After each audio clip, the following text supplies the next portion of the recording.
لبیک اللہم لبیک۔ آج کل ایک دھواں سا آیا ہے چند سالوں سے، کیا کہتے ہیں اس کو؟ سموک، دھواں سا، فضاؤں میں آلودگی ہے، دھواں ہے۔ اس فضاؤں کی آلودگی اور دھوئیں کی کچھ احتیاطیں آج آپ کو بتاتا ہوں۔ کھانسی، نزلہ، زکام، الرجی، بخار، مختلف بیماریاں، مختلف تکلیفیں، یہ بہت زیادہ اس دھوئیں سموک کی وجہ سے بڑھتی ہیں۔ اور ہمارے بادشاہوں کو اللہ جزاک خیر دے، وہ کہتے ہیں آگ بڑی نہ جلاؤ، دھوئیں زیادہ نہ کرو تاکہ یہ سموک نہ بڑھے، اور احتیاط کریں۔ سب سے زیادہ اس کا علاج، سب سے زیادہ علاج کیا ہے؟ اس کا بہترین سب سے پہلا علاج ہے استغفار۔ استغفار کریں، یا اللہ جو کچھ ہوا میری وجہ سے ہوا، جو کچھ ہوا میرے گناہوں کی وجہ سے ہوا، جو کچھ ہوا بس میری نافرمانی کی وجہ سے ہوا، اور جو کچھ ہوا بس میرا قصور ہے۔ ایک تسبیح صبح شام کر لیا کریں، تھوڑا سا کر لیا کریں، زیادہ کر لیا کریں۔ ایک آسان سا لفظ ہے استغفر اللہ، استغفر اللہ، یہ پورا استغفار ہے۔ اپنے پر استغفار کو لازم کریں۔ بلائیں وبائیں، مصیبتیں، آفتیں، پریشانیاں ہمیشہ ٹلی رہتی ہیں۔ یہ قدرتی آفات میں یہ چیز شامل ہے۔ سموک قدرتی آفات ہیں، اور موجودہ سموک اور اس کے وبائی اثرات، اس کی بیماری کے اثرات سے بچنے کے لیے کمال چیز ہے۔ عنابی قہوہ، اس کے میں نے جب سے بتانے شروع کیے کچھ فائدے مجھے ملے جو مجھے علم نہیں تھے۔ میں اپنی لا علمی کا بھی اعتراف کر رہا ہوں کہ کیوں؟ انسان آخری دم تک سیکھنے والا ہے، آخری دم تک سیکھنے والا ہے۔ جو خوبصورت ہونا چاہتے ہیں، حسین ہونا چاہتے ہیں، جن کی جلد بہت زیادہ، ان کے لیے بہت نفع مند چیز ہے۔ حسن و جمال کے لیے، خوبصورتی کے لیے بہت نفع مند چیز ہے۔ جن کے بال گرتے ہیں ان کے اور گنجے ہو گئے ہیں، دو شاخیں ہو گئے ہیں، ان کو بہت فائدہ ہوا۔ یہ فائدہ بھی نیا تجربے میں سامنے آیا۔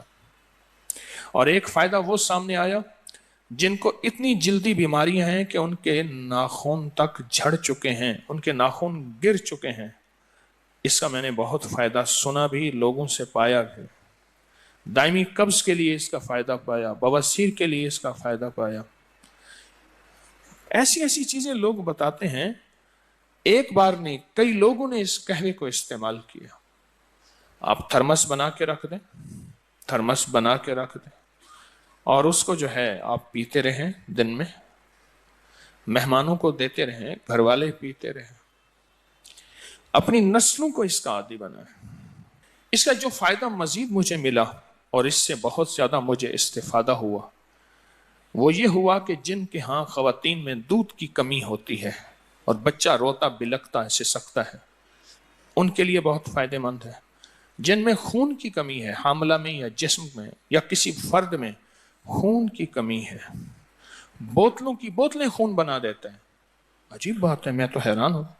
پھر جب میں نے اس پہ غور کیا، میں نے کہا بات تو ٹھیک ہے، خون کی کمی ہے۔ جن کے پٹھوں میں اینٹھن ہے، رات کو ہزارمند رسی ٹانگوں میں باندھ کے سوتے ہیں، ان کے لیے بہت بے مثال چیز ہے۔ اس کا قہوہ دن میں 2 دفعہ، 3 دفعہ، 4 دفعہ مہمان نوازی اس سنہری قہوے سے کریں، بہت کمال چیز ہے۔ میرا مشورہ یہ ہے کہ میں نے وہ جو قہوہ بتایا تھا نا، وہ زندگی میں بہت طاقتور صحت مند چیز۔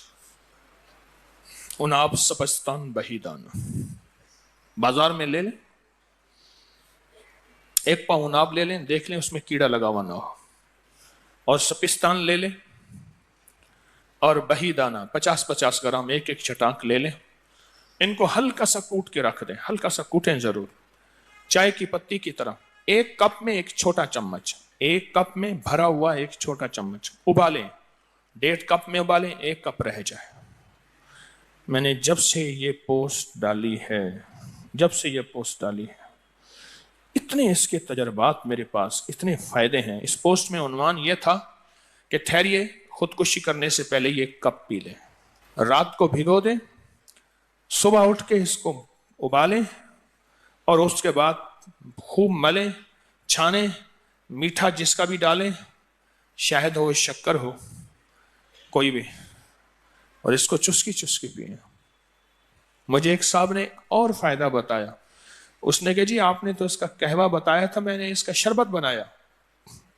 تو نے بہترین کام کیا، اس نے کمال کر دیا۔ اب شربت بنانے کا ٹوٹکا بتاؤں، یہ سب چیزیں 50-50 گرام ہوں، ہلکا کوٹ لیں، کوٹیں ضرور۔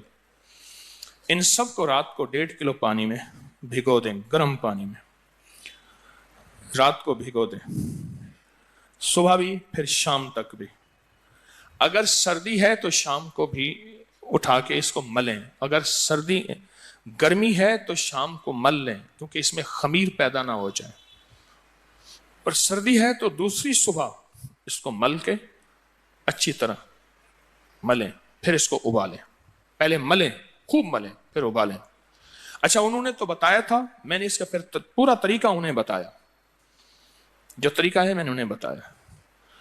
خوب ملیں، اتنا ملیں کہ 1.25 کلو پانی باقی رہ جائے تقریباً۔ اس کے بعد پھر اس کو رکھیں، ٹھنڈا کریں، چھان لیں۔ چھاننے کے بعد اس کے اندر 1.25 کلو شہد ڈالیں یا 1.25 کلو شکر ڈالیں، مجبوراً ہے شکر نہیں تو بس چینی ڈالیں۔ اس کے بعد اسے خوب پکائیں، ہلکی آنچ پہ ہلاتے جائیں اور پکاتے جائیں، ہلاتے ہلاتے یہ نہ ہو کہ سب کچھ پی جائیں۔ جیسے وہ ہلا رہا تھا، برف کو ٹھنڈا کرتے کر دیکھا تو برف کا ٹکڑا پڑا تھا، باقی کچھ بھی نہیں تھا۔ اب یہ شربت تیار ہے، خوب ذرا اسے شربت کی طرح ہلکا گاڑھا کریں، تیز آنچ نہیں، ہلکی آنچ۔ شربت تیار ہے، ٹھنڈا کریں، بوتلوں میں بھر کے رکھ دیں۔ جالا لگنے کا خطرہ ہے تو آپ نے صحیح نہیں پکایا، پھر فریج میں رکھیں، ورنہ صحیح پکائیں تو کوئی فریج میں رکھنے کی ضرورت نہیں ہے۔ اعلیٰ قسم کا مشروب ہے، ایسا زبردست مشروب ہے۔ اور اس کو اگر خوبصورت بنانا چاہتے ہیں، تھوڑا سا اس میں زردے کا رنگ ڈال دیں، زردے کا رنگ ڈال دیں۔ چیک دیکھ لیں کہ کتنا زردے کا رنگ ڈالنا چاہیے کہ گھولنے کے بعد بھی، پانی میں گھولنے کے بعد بھی زردے کا رنگ کی پلاہٹ محسوس بھی ہو اور ظاہر بھی ہو۔ زردے کا رنگ ڈال دیں۔ یہ گرمی کا علاج، یہ شدت کا علاج، یہ ہر ان تکلیفوں کا علاج ہے جو میں نے بتائی ہیں۔